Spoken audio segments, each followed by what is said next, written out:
Bilang bata ka, mahirap na yung mami mo wala, lalo na nung nagsa-Saudi siya, na parang may pagkakataon na umuwi po siya na parang hindi ko po siya kilala kasi ang tagal po niyang nawala. Gumagraduate ka, nagdebo ka, lahat ng special events sa school na kailangan buo yung family and yung parents mo. Hello, I am Cristel Umali Santos, college graduate, and this is my JC story. I am an only child. Ang parents ko po before is former OFW. Yung father ko dati, wala talaga siyang maayos na trabaho because hindi po siya nakapagtapos ng pag-aaral, and my mother naman is a nurse by profession. Growing up, hindi po naging madali sa akin na maging isang only child, lalo na yung nanay mo, is kinakailangan pong bumalik ng ibang bansa para po maibigay sa akin yung magandang education. So, in short, pinalaki po ako ng father ko. Yung tinitirahan po namin is yung mga napapanood nyo sa mga movies, sa TV, yung talagang bukid na wala talagang kapitbahay. Habang lumalaki ako, dun ko po na-realize na hindi po kami ganun ka-well off at talagang kahit po yung kakainin namin sa araw-araw, pinapangutang pa po ng father ko sa tindahan para lang po may pang-sustain po sa akin.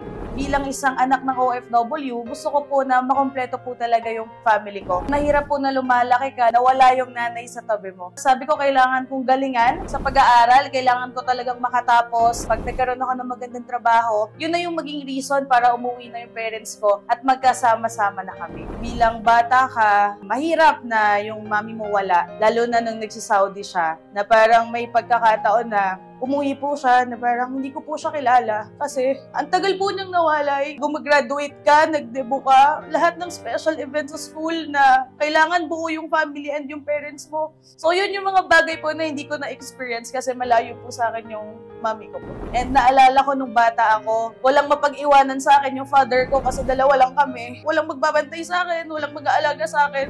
Umaabot sa point na doon ako dinadala ng father ko kung saan siya nagtatrabaho. Dati siyang security guard. Para lang mairaos, makapag-aral ako, mabantayan ako, maalagaan ako. Ginawa yun lahat ng father ko.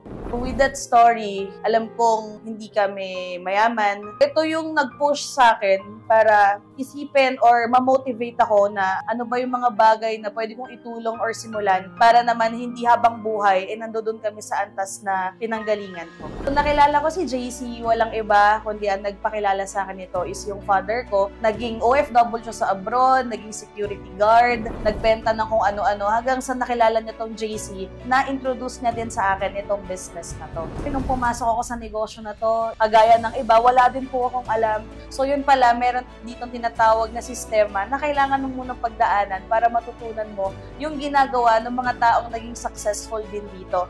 At nung in-apply ko yung mga natutunan ko na yon, within 8 months po, nakuha ko yung first car ko dito, yung aking Toyota Hilux Conquest. And after 2 years, nasundan naman siya ng aking bagong-bagong sports car na BMW Z4. Pero yung proudest moment ko is yung bukod sa kumikita ko ng more than 500,000 per month is that napauwi ko po yung mother ko na nagtatrabaho sa Saudi for 25 years at ngayon magkakasama na po kami at ginagawa na namin ng family ko etong negosyo na meron ang JC. Bukod pa doon, nakakuha na din po ako ng mga palibreng travel ng company. Dinala na tayo sa Balisin, dinala na tayo sa Singapore, dinala na tayo sa Hong Kong, and then dadalhin pa tayo sa Japan. Huwag niyong na yung mga parents lang natin yung napapagod at gumagawa ng paraan para maiayos yung family natin. At tayo bilang mga anak, ibalik natin yun sa kanila as early as possible. Kasi kagaya ko, pwede ring mangyari sa'yo yung naging kwento.